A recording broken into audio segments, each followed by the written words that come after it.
Hello everyone, welcome back to my channel. इस video में मैं बात करने वाली हूँ अपने सेकंड ड्रॉप जर्नी के बारे में कि मैंने कब डिसाइड किया कि मेरे को सेकंड ड्रॉप लेना चाहिए। फिर मैंने क्या कैसे अपना सिलेबस ख़त्म किया, क्योंकि मैंने लेट स्टार्ट किया था अपना, तो फिर इस वजह से मैंने कब तक अपना सिलेबस ख़त्म किया, कितने रिवीजन किए, एनसीईआरटी पे फोकस किया था या नहीं किया था। तो ये सब चीज़ों के बारे में बात करेंगे। And most important, stress, anxiety, over thinking, ये सब चीज़ें मेरे भी जर्नी में एक बहुत बड़ा चैलेंज थी, बट फिर मैंने इसको थोड़ा थोड़ा करके ओवरकम किया था। तो इन सब चीज़ों के बारे में भी बात करेंगे। सो चलिए स्टार्ट करते हैं।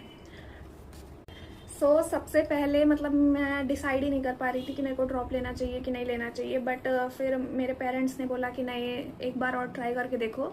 मेरा बहुत ऐसा कॉन्फिडेंस लो हो गया था, क्योंकि मैं पिछले 2 अटेम्प्ट में दे रही थी और मेरे ऑलमोस्ट उतने ही मार्क्स थे, 477 एंड 476। बट थोड़ा पेपर का लेवल था, तो जिसकी वजह से मुझे थोड़ा कॉन्फिडेंस आया कि नहीं, पेपर का लेवल इतना हार्ड था 2025 वाला, तो उसमें इतना किया है तो तुम अगले वाले ईयर में अच्छा कर लोगी। तो इस वजह से फिर मैंने डिसाइड किया, अगस्त में मैंने डिसाइड किया था, एंड 15 अगस्त से मैंने अपनी प्रिपरेशन एकदम अच्छे से स्टार्ट कर दी थी। तो मैंने सबसे पहले क्या किया था कि एक टेस्ट सीरीज ले ली थी, जिसमें ये था कि उस दिसंबर एंड तक सारा सिलेबस कंप्लीट हो जाएगा। तो उस टेस्ट सीरीज से सिर्फ मैंने बायो एंड केमिस्ट्री को फॉलो किया था और फिजिक्स में मैकेनिक्स वाला पोर्शन फॉलो किया था। उसके अलावा उस टेस्ट सीरीज में मैंने कुछ भी फिजिक्स का नहीं फॉलो किया था। तो मैं उस टेस्ट सीरीज को वो 14 डेज का पीरियड होता था एक पार्ट टेस्ट का, तो मैं उसको अपने जैसे मैं उस टेस्ट सीरीज में भी पीछे हो गई थी, तो मैं उसको अपने अकॉर्डिंग चेंज कर लिया था कि एक हफ्ते में मेरे को इतना इतना सिलेबस कंप्लीट करना है। एंड फिर उनका 3 पार्ट टेस्ट होते थे, देन फिर एक टेस्ट होता था जिसमें ये तीनों पार्ट टेस्ट का सिलेबस होता था, तो उसको मैं 3 दिन में करती थी। उनका ये था कि एक हफ्ते में होगा, तो मैं 3 दिन में उसको करने की ट्राई करने। इसी तरह से अपना दिसंबर एंड तक अपना बायोकेमिस्ट्री का सिलेबस कंप्लीट कर लिया था, और फिजिक्स में मैंने अपना मैकेनिक्स पूरा कंप्लीट कर लिया था दिसंबर एंड तक, और जैन को भी मिला के मैंने फिजिक्स में अपना पूरा 12 कंप्लीट कर लिया था। मैंने 12 पे इसलिए ज़्यादा फोकस किया था कि मैं पहले कंप्लीट कर लूँ, क्योंकि वो थोड़ा मेजॉरिटी ऑफ द क्वेश्चन में आता है, 60% वेटेज अप्रॉक्स 12 का होता है। तो इस वजह से मैंने सोचा कि पहले मैं 12 कर लेती हूँ, और मेरे को 12 अच्छे से आता भी था। तो मेरा थोड़ा इलेक्ट्रोमैग्नेटिज्म वाला पार्ट बस वीक था, तो इस वजह से मैंने सोचा कि मैं पहले 12 कर लूँ, देन फिर मैं 11th में जाऊँ। तो 11th में मेरा जो पोर्शन वीक था उसको मैंने छोड़ा था। तो जो ये मेरा पूरा सिलेबस कंप्लीशन वाला फेज था, तो इसमें मेरे मार्क्स अराउंड 625 से 500 के बीच में ही था। थोड़ा कभी कभी कम भी हो जाता था और कभी कभी ज़्यादा भी हो जाता था। तो कोई कांस्टेंट नहीं था कि नहीं मेरे इतने मार्क्स आ रहे थे। और मैं एकदम क्लियरली बता दूं, मेरा इस पूरे जो ये ड्रॉप ईयर जर्नी में है, जब मेरे फुल सिलेबस टेस्ट स्टार्ट हुए थे, तो रैंडमली मेरे 3-4 टेस्ट में बस 600 प्लस आए थे, नहीं तो मेरे 550, 525 से 600 के बीच में ही मार्क्स थे। तो ऐसा कुछ भी नहीं है कि अगर आपका मार्क्स कम आ रहा है तो आपका सिलेक्शन नहीं होगा। आप अपने ऊपर भरोसा रखिए कि हाँ, मुझसे हो जाएगा। तो मैंने बायो विपिन सर से पढ़ी थी, botany, and zoology Akanksha ma'am से पढ़ी थी, और सिर्फ मैंने ये दोनों मेरी एनसीईआरटी हैं, ये 12th की है और ये 11th की है, तो ये दोनों मैंने सिर्फ अपनी एनसीईआरटी ही फॉलो की थी। इसमें जो भी है साइंटिस्ट वगैरह सब कुछ मैंने इसी से फॉलो किया था। जो साइंटिस्ट का इंट्रोडक्शन था सारे चैप्टर्स में जो थे, तो उनको मैं एक पेज में लिख लिया था, और जब मेरे को रिवाइज करना होता था टेस्ट के एक दिन पहले, या टेस्ट 2 बजे से होता था, तो जो सुबह का टाइम होता था, तो मैं बस उसी पेज को जल्दी जल्दी पढ़ लेती थी। और जब अगर आप एक पेज में कंपाइल करके सारा डाटा लिख लेते हो ना, तो बहुत आसानी होती है।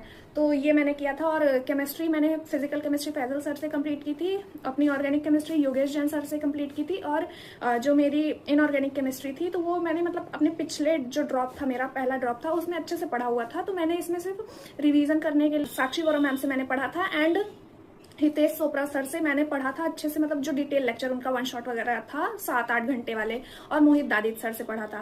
देन मैंने उसकी एनसीईआरटी भी पढ़ी थी अपनी, केमिस्ट्री की भी एनसीईआरटी पढ़ी थी, फिजिकल केमिस्ट्री को छोड़ के। तो मैं एनसीईआरटी भी पढ़ती थी इनऑर्गेनिक केमिस्ट्री के लिए एंड ऑर्गेनिक केमिस्ट्री के लिए। मैंने स्पेशली ऑर्गेनिक केमिस्ट्री के लिए बहुत ही अच्छे से एनसीईआरटी पढ़ी थी। मैं मेरे को धीरे धीरे ऑर्गेनिक केमिस्ट्री अच्छी लगने लगी थी। देन मैंने फिजिक्स के लिए अपना पूरा फोकस नोट्स पे रखा था, कि जो टीचर मेरे को नोट्स में लिखा रहे हैं मैं सारे क्वेश्चन लिखती थी। थोड़ा बहुत जो क्वेश्चन बहुत ही ईजी होता था उसको छोड़ देती थी। तो मैं उसमें सारे क्वेश्चन अपने जेईई मेंस, जेईई एडवांस के एमआर सर करवाते थे, उसको मैंने अच्छे से किया था, और पीवाईक्यू सॉल्व किया था। मैंने कोई एक्स्ट्रा जेईई मेंस के क्वेश्चन नहीं किए थे फिजिक्स के लिए। और फिजिक्स के लिए मैंने शॉर्ट नोट्स भी बनाए थे, वो मैं चैप्टर के साथ साथ बनाती थी। तो ये मेरे पास एलन का हैंडबुक था, तो इसमें मैं अपने, जैसे यहाँ पे मैं दिखा रही हूँ कि अपने शॉर्ट नोट्स भी ऐड कर देती थी पेजेस में लिख लिख के। तो मैंने अपने भी बनाए हैं। मैंने इस पे ही बस 1-2 चैप्टर बस मैंने हैंडबुक से पढ़ा होगा, नहीं तो मैं अपने शॉर्ट नोट्स खुद से तैयार करती थी। सो ये मेरा पूरा सिलेबस कंप्लीशन फेज था। तो इसमें मेरे को ऐसा शुरू में तो कोई स्ट्रेस नहीं होता होता था, इतना ज़्यादा नहीं होता था। मैं मतलब थोड़ा चिल इंसान हूँ कि हाँ मैं कर लूँगी, अच्छे से कर लूँगी। और मैं पूरा प्रॉपर एकदम अच्छे से नींद लेती थी। मैंने लाइब्रेरी ज्वाइन करके रखी थी, तो मैं क्या करती थी, अपना सुबह 8, साढ़े 8, 9 बजे तक लाइब्रेरी चली जाती थी। एंड पहले इनिशियली तो मुझसे बैठा नहीं रह जाता था, तो मैं 4 बजे के आसपास, 3:30 बजे के आसपास अपने घर आ जाती थी। तो मैं थोड़ा सोती थी, देन फिर मैं घर में पढ़ती थी। बट फिर एंड में आते आते मैं पूरा 8 बजे या 9 बजे के आसपास जाती थी, 6 बजे तक लाइब्रेरी में रहती थी। जब रिवीजन वाला फेज था, मतलब जैन से मैं 6 बजे तक आती थी। तो इसमें पहले इनिशियली मेरे को कोई स्ट्रेस वगैरह इतना नहीं होता था, ओवर थिंकिंग कुछ भी नहीं होती थी। कभी कभी थोड़ा बहुत लगता था कि अरे नहीं हुआ तो क्या होगा, क्योंकि मैंने कोई पार्शियल ड्रॉप वगैरह नहीं लिया था। तो फिर इस वजह से मैंने 1-2 एग्जाम के लिए और रजिस्ट्रेशन कर दिया था। मैंने एक आइजर के लिए रजिस्ट्रेशन किया था, और जेई मेंस के लिए बस मैंने ऐसे ही कर दिया था अपनी प्रैक्टिस के लिए। तो मैंने जेई मेंस ऐसा प्रैक्टिस दिया था कि नहीं, मैं अपना थोड़ा फिजिक्स और जो केमिस्ट्री वाला पोर्शन है वो चेक कर पाऊँ कि नहीं मैंने जैन तक कितना कंप्लीट किया था। तो मैं यहाँ पे टैग कर दूंगी अपना स्कोर कार्ड। मतलब मेरे 92 परसेंटाइल थे अप्रॉक्स। तो मुझे मतलब ये लगा था कि एटलीस्ट मेरी केमिस्ट्री में मतलब मेरे 99 परसेंटाइल थे। तो मुझको बहुत ही अच्छा लगा था कि केमिस्ट्री में तो मेरी अच्छी स्ट्रांग हो गई है। फिजिक्स है तो उसको मैं धीरे धीरे, क्योंकि मैंने जैन में दिया था तो मेरे पास टाइम था कि मैं उसको धीरे धीरे इम्प्रूव कर पाऊँ, तो फिर मैंने इस वजह से उसको दिया। तो इसमें मेरे को मतलब नवंबर में थोड़ा सा मेरा लो फेज चल रहा था। बट फिर मेरे को ऐसे, मैं मतलब फ़ोन वगैरह देखती थी, ऐसा कुछ नहीं है कि मैं फ़ोन नहीं देखती थी, मैं फ़ोन देखती थी 1 घंटा 1.5 घंटा देखती थी। तो मैं ऐसे स्क्रॉल कर रही थी, तो मेरे में randomly CA Neha Dutta ma'am का एक वीडियो आया था, जिसमें उन्होंने अपनी जर्नी के बारे में बताया कि उन्होंने 9 साल अपने पेपर के लिए दिए थे। तो मुझको ऐसा थोड़ा सा कॉन्फिडेंस मेरा लो जाता था कि मेरा ये सेकंड ड्रॉप है, मतलब मेरे को 4-5 साल तैयारी करते हुए हो गया था। तो इस वजह से फिर वो वाला जो मैंने वीडियो देखा कि मैम ने 9 साल प्रिपरेशन की, तो मेरे को थोड़ा कॉन्फिडेंस मिला कि नहीं मैं भी कर लूंगी, अच्छा से कर लूंगी। तो ये सब चीज़ें मैंने तो मैम की ही वीडियोज से मैंने लॉ ऑफ अट्रैक्शन और मैनिफेस्टेशन के बारे में भी जाना था कि ये सारी कुछ चीज़ें होती है। मतलब पहले मेरे को इतना नहीं पता था इन सब चीज़ों के बारे में।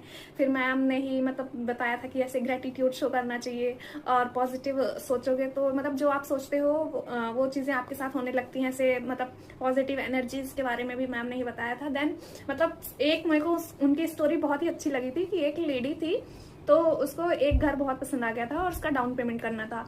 तो जो वहाँ का प्राइस था वो थोड़ा सा हाई था, तो मतलब उनके पास जो लेडी थी उनके पास इतना पैसे नहीं थे। बट फिर वो आई शाम को, एंड उन्होंने पूरी रात लिखा कि नहीं मेरे को ये घर मिल गया है। एंड नेक्स्ट मॉर्निंग उनको कॉल आता है कि इसका प्राइस कम हो गया है, आप ले सकती हैं। भाई मतलब ये स्टोरी मेरे लिए पता नहीं बहुत ही ज़्यादा काम करी थी कि नहीं मेरे को भी करना चाहिए। शायद मेरे 2025 वाले जर्नी में ये चीज़ें थोड़ी कम रह गई हूँ, बट पता नहीं बहुत मेरे को इससे कॉन्फिडेंस मिला था। तो देन फिर मैं ऐसे मैनिफेस्टेशन करती थी, thank you so much God, I am in GMC, I am in government medical college, I am doctor Shama Tiwari. ये सब चीज़ें फिर मैं धीरे धीरे मैंने स्टार्ट किया था। और मेरा ये हो गया था कि मैं मैम की ही वीडियो से मैं पूरी एकदम अच्छे से इंस्पायर होती थी। फिर मैम के ही वीडियोस को मैंने देख देख के और इन सब चीज़ों के बारे में जाना।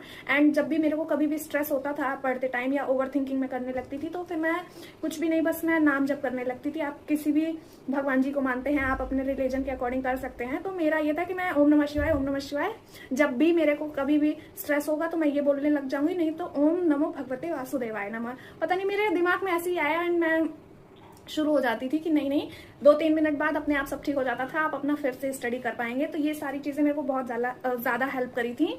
तो ये वाला चीज़ आप फॉलो कर सकते हैं कि आप अपना सुबह उठने का फिक्स रूटीन रखिए। मतलब मेरा सुबह 5 बजे उठने का फिक्स रूटीन था, 5:30 या 5 बजे।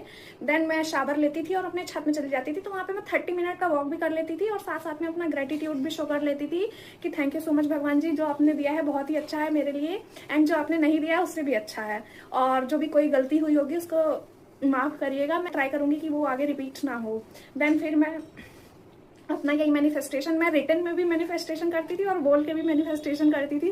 पता नहीं मतलब ये चीज़ें मेरे को बहुत ज़्यादा इंस्पायर करी थी। तो फिर मैं इन सब चीज़ों पर थोड़ा एक्स्ट्रा करती थी। इसके अलावा मैं कोई भी फ़ोन वगैरह फिर मैंने बंद कर दिया था। तो मैं मतलब अपना जो मेरा शॉर्ट्स वगैरह देखने का, या मैं थोड़ा बहुत ऐसे मूवीज़ वगैरह थोड़ा बहुत देख लेती थी, तो मैंने उसको नहीं देखा। इसकी जगह मैं मैम के वीडियोज़ देख लेती थी, और 1-2 मैंने टैरेट रीडिंग के भी वीडियोज़ देखे थे। पता नहीं उन्हीं की मैम की वीडियो के नीचे सजेशन आ रहा था, मैंने खोल के देखा। एंड मे भी वो गलत होगा या ये सब चीज़ें एग्जिस्ट नहीं करती होंगी, बट मेरे को इन सब चीज़ों से कॉन्फिडेंस मिला कि नहीं मेरे को हो जाएगा। और साथ साथ में मैं पढ़ती भी थी, ऐसा कुछ नहीं था कि मैं बस यही चीज़ें करती थी। ये बस 1 घंटा या आधा घंटा 45 मिनट आप चीज़ें कर सकते हैं पूरे दिन में, और इसके अलावा आप अपना पूरा पढ़ाई पे ध्यान दीजिए। तो मैंने टैरेट रीडिंग के भी वीडियोस देखे, मतलब करियर रिलेटेड ही मैं देखती थी, बहुत मजा आता था। तो मतलब मुझे बहुत मजा आता था, मतलब थोड़ा सा कॉन्फिडेंस मिलता था, नहीं नहीं भाई जो होगा अच्छा होगा, मे हो जाए। एंड उसी टाइम पे आई थिंक 2024 की टॉपर जो थी IAS, मेरे को नाम नहीं याद आ रहा है, मतलब उनका भी थोड़ा सा अटेम्प्ट ज्यादा लग गया था, तो मुझे बहुत ज्यादा ऐसे कॉन्फिडेंस मिला कि नहीं नहीं हो जाएगा, इस बार मेरा सिलेक्शन हो जाएगा।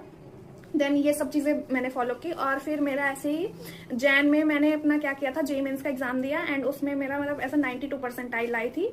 तो मुझे मतलब ठीक ठाक मेरे को लगा था कि नहीं मैं मतलब केमिस्ट्री अच्छा है, मैं फिजिक्स थोड़ा सा और अच्छा कर लूंगी तो मैं अच्छा कर पाऊंगी। तो फिर मैंने अपना पूरा फिजिक्स का जो मेरा लास्ट वाला पोर्शन था, थर्मल फिजिक्स और फ्लूइड वाला जो पोर्शन था SHM वेव्स, तो ये मैंने अपना जैन के बाद मतलब फैब मार्च में ये अपना चीजें लॉन्ग लेक्चर्स के हेल्प से कंप्लीट करी थी। मैंने पूरा अच्छे से नोट्स बनाया था, अच्छे से जो सर चीजें पढ़ाते थे सब कुछ मैंने लॉन्ग लेक्चर्स किया था। और मार्च एंड में मतलब अप्रैल के स्टार्टिंग में मेरा पूरा फिजिक्स का सिलेबस खत्म हुआ था एकदम अच्छे से।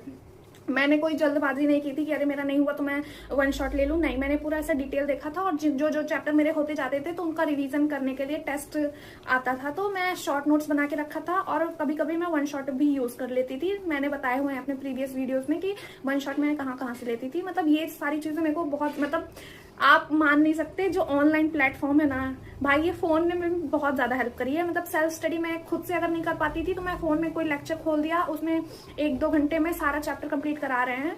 मतलब ये सारी वीडियोस मेरे को बहुत ज्यादा हेल्प करी हैं इस पूरी जर्नी में, क्योंकि रीनीट के टाइम में तो खुद से तो पढ़ाई हो ही नहीं। तो फिर मैंने अपने रिवीजन फेज में, जो मेरा रिवीजन फेज स्टार्ट हुआ था जैन, फेब, मार्च, इनमें तो मैंने अपनी केमिस्ट्री की एनसीईआरटी इसमें एक बार मतलब 2-3 बार अच्छे से और पढ़ी थी। मतलब पहली बार जब मैंने पढ़ी थी ना केमिस्ट्री की एनसीईआरटी, तो बस मैंने ऐसे ही अंडरलाइन कर दिया था, जो मेरे को इंपॉर्टेंट पॉइंट्स हाईलाइट वगैरह कर दिया था। और इतने अच्छे से आप एक बार पढ़ोगे तो उतने अच्छे से याद नहीं होती है। तो जो मार्च वाला महीना था ना, इसमें मतलब मैंने एकदम बहुत ही अच्छे से अपनी केमिस्ट्री की एनसीईआरटी तैयार कर ली थी, ऑर्गेनिक और इनऑर्गेनिक की। तो मुझे क्वेश्चन मतलब मेरे सही होते थे। मतलब मेरे केमिस्ट्री में ना 180 आउट ऑफ 180 भी FST में गया है, 160, मतलब मेरे केमिस्ट्री में 130 से हमेशा ऊपर ही मार्क्स होते थे। तो मेरे को इसलिए थोड़ा सा वो लगा। तो फिर ये धीरे धीरे मैंने फॉलो करी सारी चीजें। एंड अप्रैल आया, अप्रैल वाले महीने में सिर्फ मैं बायो की एनसीईआरटी पढ़ती थी और टेस्ट देती थी। और PYQ आप कर सकते हैं अगर आपने नहीं किया है, बट मैंने कर लिया था अपने फेब और मार्च वाले महीने में PYQ दोबारा से। तो मैं दोबारा से नहीं किया था, क्योंकि फिर मैंने एक टेस्ट सीरीज परख करके टेस्ट सीरीज है PW की है, तो उसमें PYQs ही आते थे, तो इस वजह से फिर मैंने दोबारा PYQ नहीं किया। तो मेरा पूरा बायो पे फोकस एनसीईआरटी पे ही था बायो में। देन मैंने फिजिक्स के लिए अपने शॉर्ट नोट्स पे पूरा फोकस रखा था, और जो टेस्ट होते थे उसके क्वेश्चन और PYQ के पे। मतलब मैंने PYQ थोड़ा सा मेरे को लग रहा था कि मैंने मैंने पहले 10 साल के सॉल्व किए थे, फिर मैंने उसको बढ़ा के 25 साल के कर दिए थे। मतलब मेरे को एक यूट्यूब चैनल मिला था, ज्ञानिस्ट है, तो मैं यहाँ पे टैग कर दूंगी, यहाँ से आप देख सकते हैं। मतलब सर ने 25 ईयर के PYQs कराए, तो मेरे को बहुत ज्यादा हेल्प करी थी इस वीडियोज ने। देन केमिस्ट्री के लिए मैं पूरा अपना ऑर्गेनिक और इनऑर्गेनिक के लिए एनसीईआरटी और नोट्स पे फोकस रखती थी, और फिजिकल केमिस्ट्री पूरा नोट्स पे फोकस। और जो टेस्ट होता था, मतलब मैंने कोई ऐसे मार्च से कोई ऐसे एक्स्ट्रा क्वेश्चन प्रैक्टिस नहीं की या कोई अदर रिसोर्स नहीं यूज किया था। मैं सिर्फ डिपेंड थी अपने टेस्ट पे और अपने नोट्स और अपने एनसीईआरटी पे और PYQ पे। इसके अलावा मैंने कुछ और रिसोर्स नहीं फॉलो किया है। मैंने केमिस्ट्री के लिए थोड़ा सा JEE मेंस के PYQ किए थे, वो मैं लेक्चर के ही हेल्प से करा था, मैंने खुद से नहीं किया था। साक्षी बोरो मैम करा रही थी, तो उनके 2-3 वीडियोस हैं, तो मैंने उन्हीं के हेल्प से किया था। देन अप्रैल में मैंने अपना JEE मेंस का दूसरा अटेम्प्ट भी दिया था, तो उसमें भी मेरे अप्रॉक्स 91 परसेंटाइल आए थे। उस टाइम पे मेरा परसेंटाइल कम हो गया था क्योंकि केमिस्ट्री में मैं इतना ध्यान नहीं दे पा रही थी, क्योंकि मेरा फिजिक्स थोड़ा सा वो था, तो फिजिक्स का मेरा परसेंटाइल बढ़ गया था, एंड केमिस्ट्री का 98 परसेंटाइल हो गया था, पहले 99 था। तो इस वजह से ओवरऑल मेरा परसेंटाइल 91 अप्रॉक्स हो गया था। देन फिर तो आगे बात करें तो फिर ये सब चीजें ही बस मैंने फॉलो की थी। सबसे ज्यादा जरूरी है आपको शॉर्ट नोट्स बनाना ही बनाना है फिजिक्स और फिजिकल केमिस्ट्री के लिए, तो आप सबसे ज्यादा जरूरी बना ही लीजिएगा। और बायो में जो डिसीजेज होती हैं, एनसीईआरटी का इंट्रोडक्शन वाला पार्ट और साइंटिस्ट वाले जो पार्ट होते हैं, तो इनको एक जगह पे लिख लेंगे तो आपको बहुत ज्यादा आसानी होगी बाद में रिवीजन अप्रैल वाले महीने में पढ़ने में। देन फिर मैं अपना नीट का एग्जाम हुआ, तो उसमें मेरे जो मार्क्स थे 586 थे। तो इसमें ये था मेरा चांसेस कि MP में भी मिल जाता या नहीं मिलता। देन फिर मैं मतलब ऐसा ये था कि मेरा इस बार मेरे को कोई ड्रॉप नहीं लेना है, थर्ड ड्रॉप लेने का मेरा कोई भी प्लान नहीं था। पहले से ही मैंने ये अपने मन में बना लिया था कि नहीं, इसके अलावा भी और अच्छे अच्छे ऑप्शंस हैं अगर आप जानेंगे। और ऐसा कुछ भी नहीं है कि बस इसी प्रोफेशन में पैसा है। अगर आपको पैसे ही कमाने हैं, आप और भी प्रोफेशन में जा सकते हैं और इससे अच्छा पैसा मिलेगा और थोड़ा कम मेहनत, आपको पढ़ाई भी इतनी नहीं करनी पड़ेगी। तो मैंने ये थोड़ा बहुत रिसर्च वगैरह की थी, अपने यूट्यूब वगैरह से ही थोड़ा बहुत देखा था। तो मैंने ये सोचा था कि नहीं, अगर इस बार नहीं हुआ तो फिर मैं किसी और प्रोफेशन में या ट्राई करूंगी, या फिर मैं BDS या BMS की तरफ जाऊंगी। देन फिर मैं कोई गवर्नमेंट एग्जाम देके अपना उसमें पेपर निकाल के अदर जॉब करने लगूंगी। तो मेरा ये प्लान था। देन फिर रीनीट, मतलब मैं क्या हुआ कि मैंने उस दिन से जिम ही ज्वाइन किया था। आई थिंक 12 को अनाउंस हुआ था, तो मैं जिम ही गई थी उस टाइम पे। और मैं आई थी, सो रही थी, और मेरे को उनको उस दिन फीस देनी थी कि नहीं मैं आज से आऊंगी। तो फिर दोपहर में मैं आई और सो गई थी। तो फिर मैं देखी, उठी, मैं रीनीट हो रहा है। पहले मेरे को तो भरोसा ही नहीं हुआ कि रीनीट होगा, क्योंकि 2024 में नहीं हुआ। तो फिर मैंने देखा कि नहीं, असली है। फिर मैंने यही भगवान जी को बोला, अच्छा हुआ मैंने पैसे नहीं दिए थे अपने जिम के। देन फिर मैंने रीनीट के लिए ऐसा, मतलब शुरू में लगा कि नहीं अच्छा कर लूंगी, मेरे को एक और चांस मिला है कि मैं अच्छा कर पाऊँ। बट उस टाइम पे पूरा मोमेंटम बहुत ही ज़्यादा नहीं बन पा रहा था। मतलब मेरे से बैठा ही नहीं रह जा रहा था कि मैं पढ़ पाऊँ, और मन ही नहीं लग रहा था कि मैं NCERT या जो अपना नोट्स है उसको पढ़ पाऊँ। तो फिर मैंने अपने रीनीट वाले फेज हुई है। मैं फिजिक्स, केमिस्ट्री, बायो सब चीज़ों के लिए मैं सिर्फ यूट्यूब पे डिपेंड थी। मैंने बहुत सारे चैनल्स बताए आपको अपने प्रीवियस वीडियो में, आप वहां से देख सकते हैं। मतलब मेरे को ऑडियो से मतलब थोड़ा सा ज़्यादा जल्दी याद हो जाता है एज कम्पेयर टू मैं खुद से अगर पढ़ने जाऊँ। तो मेरे को इन सारी चीज़ों ने बहुत ज़्यादा हेल्प करी। तो फिर मैं पूरी तरह से इन्हीं अपने रीनीट के टाइम में मैंने मोस्टली वीडियोज़ का यूज़ किया था और टेस्ट ज़्यादा देने की कोशिश करी थी। मतलब मैं ऑल्टरनेट डे पे या 3 दिन में टेस्ट देती थी। तो पहले शुरू में मैंने एक टेस्ट आई थिंक 13 को ही मैंने दिया था, तो मेरे ऐसे 600 नंबर आ गए थे। तो मुझे लगा क्या बात है, बट वो टेस्ट आसान था। देन फिर मैंने मिशन 30 आया था PW का, तो उसी से मैं टेस्ट देती थी। और मेरे पास एक रैंकर्स टेस्ट सीरीज था, तो वो उससे मैं देती थी। तो पहले इनिशियली थोड़ा इजी था, बट आगे जाके टफ होने लगा था। बट वो अच्छा था, भले मेरे से क्वेश्चन नहीं बनते थे। मेरे मार्क्स अप्रॉक्स 520, 525, 530, 540 या 560 तक गया था अपने रीनीट वाले फेज में। 1-2 टेस्ट में 600 चला गया था। तो उसमें यह था कि मैं पूरा सॉल्यूशन वो करवाते थे, तो मैं पूरे सॉल्यूशन को एकदम अच्छे से सॉल्व करती थी। जो मेरे से क्वेश्चन नहीं बना, मैं उनको लिखती थी एक कॉपी में, मैंने बनाई हुई है, मैं दिखा रही हूँ आपको। मतलब बहुत ही ज्यादा अच्छे से मैंने रीनीट के टाइम में अपने ऐसे नोट्स वगैरह बनाए थे। मैंने केमिस्ट्री का, जैसे ये देखिए यहाँ पे गलत हो गया था मेरा ब्रोमिनेशन वाला पार्ट, जो गलत हो गया था। तो मैंने इस तरह से अपना एनालिसिस वगैरह किया था। इधर पे मैंने फिजिक्स के हर एक क्वेश्चन, यहाँ पे देखिए 40 क्वेश्चन तक, मतलब मेरे जो क्वेश्चन नहीं गलत होते थे तो मैं उसको नहीं लिखती थी, बट यहाँ 40 क्वेश्चन तक मैंने अच्छे से सॉल्व किया हुआ। तो मैं इस वाली कॉपी में मैंने रीनीट के टाइम में ये सब चीजें फॉलो करी थी कि मैं जो सॉल्यूशन सर कराते थे उसको देख के, मेरे से भले चीजें नहीं बन रही, बट मैं देख के सॉल्व करने की कोशिश करती थी। और 1-2 बार अपने से ट्राई करने की कोशिश करती थी बाद में, सॉल्यूशन देखने के बाद कि हाँ मेरे से बन रहा है, ये कॉन्सेप्ट मेरा क्लियर है। तो मैंने ये सारी चीजें फॉलो की थी। मैंने फिर ये नहीं सोचा कि, मैंने ये सोच लिया था कि जो होगा अच्छा होगा। मे बी ये एग्जाम मेरा क्लियर नहीं हुआ तो इससे अच्छा कुछ आगे होने वाला है। तो बस मैं इसी कॉन्फिडेंस के साथ गई थी कि मेरा ये लास्ट अटेम्प्ट है और मेरे को कोई टेंशन लेने की जरूरत नहीं है कि भाई कि अगर ये एग्जाम नहीं हुआ तो मैं भाई कुछ काम की नहीं हूँ। मेरे अंदर बहुत सारा पोटेंशियल है, मैं आगे कुछ ना कुछ अच्छा जरूर कर लूंगी। आप लोग को भी ये ध्यान रखना चाहिए कि नहीं भाई ये एग्जाम बस नहीं है, इसके आगे भी अपनी लाइफ है, आप उस पर फोकस करिए। अगर आप एक एग्जाम को लेके बैठ जाएंगे कि नहीं भाई मेरे से ये नहीं हो रहा है, ये नहीं हो रहा है, आप उसी पे फिर बच्चे सुसाइड करते हैं। भाई आप अपनी जिंदगी ज्यादा इंपॉर्टेंट है किसी एग्जाम से। मतलब मुझे तो अपने आप से बहुत ज्यादा प्यार है, मैं ऐसा कुछ नहीं कर पाऊंगी। सो आप प्लीज अपने आप से ज्यादा प्यार करिए एज कम्पेयर टू किसी एग्जाम के लिए।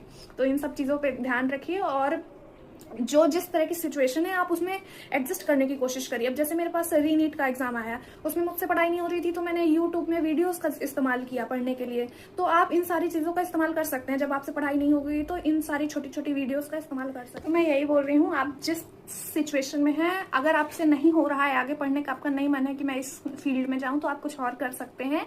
और अगर आपका ये है कि नहीं मैं कर लूंगा, इस बार मेरा हो जाएगा अच्छे से, मैं पूरी मेहनत करूंगा।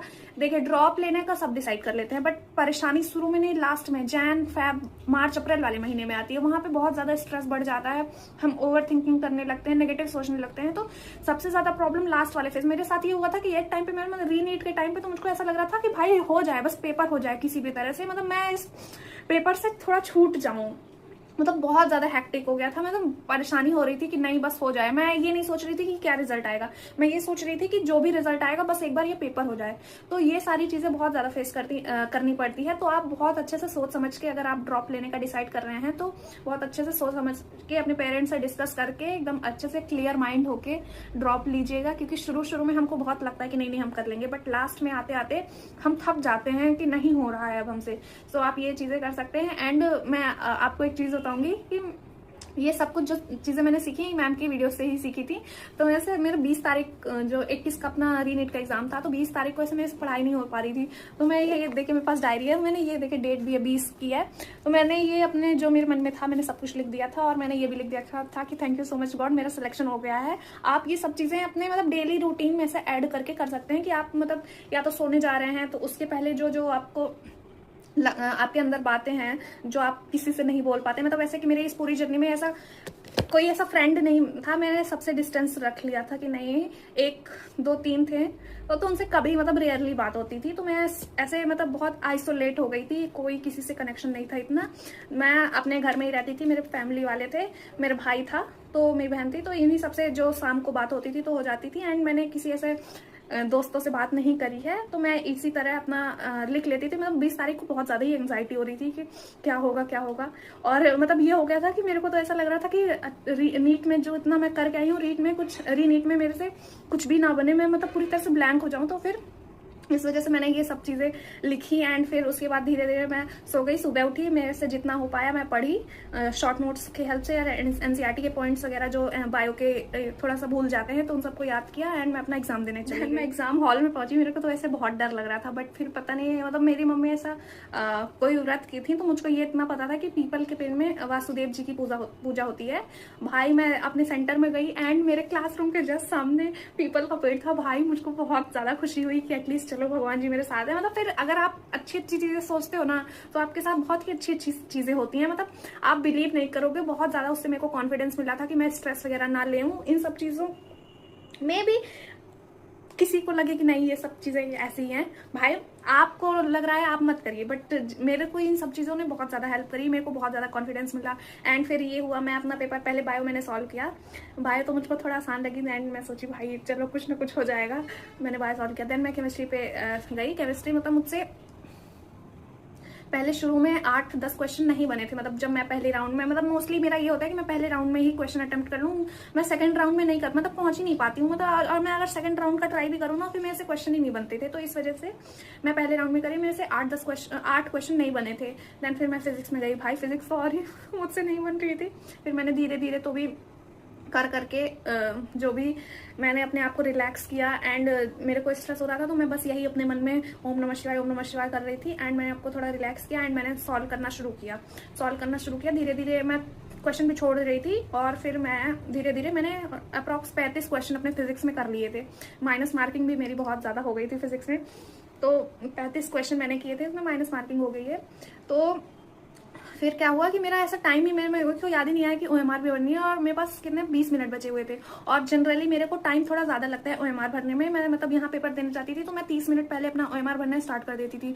भाई जो मेरे को टेंशन हुई अब, फिर मैं चुपचाप, मेरे को पता नहीं वो महाभारत का सीन याद आ रहा था जब अर्जुन को जयद्रथ को मारना था तो भगवान जी ने ऐसा मतलब टाइम थोड़ा ऐसा रोक दिया था। भाई मुझको वही सीन याद आ रहा था।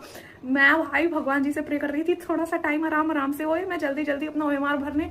भाई अच्छा हुआ मैंने 15 मिनट में पहली बार OMR भरा था अपना, नहीं तो आज तक मैं 30 मिनट में या 25 मिनट में अपना OMR भरती थी। भाई 15 मिनट में मैंने भरा, मेरे पास 5 मिनट एक्स्ट्रा टाइम भी बच गया था, 3-4 मिनट। फिर मैंने उसमें अपना जो मेरा केमिस्ट्री का क्वेश्चन था उसको मैंने ट्राई किया तो मेरे से 3-4 क्वेश्चन बन गए। मेरे 4 क्वेश्चन केमिस्ट्री में मैंने छोड़े थे अपने। फिर मैंने आराम से अपना भरा एंड OMR भरा। फिर मेरे को ऐसा मतलब पता नहीं, मैं पेपर देने के बाद बहुत ज़्यादा रिलैक्स फील कर रही थी। मेरे को कोई ऐसा नहीं था कि नहीं होगा या होगा क्या होगा, मैं कुछ भी नहीं सोच रही थी। बट मैं बहुत अपने नीट 2026 रीनीट के एग्जाम के बाद बहुत रिलैक्स हो गई थी कि मेरा ये था कि जो होगा अच्छा होगा, नहीं होगा तो भी अच्छा होगा, हो जाएगा तो भी अच्छा होगा।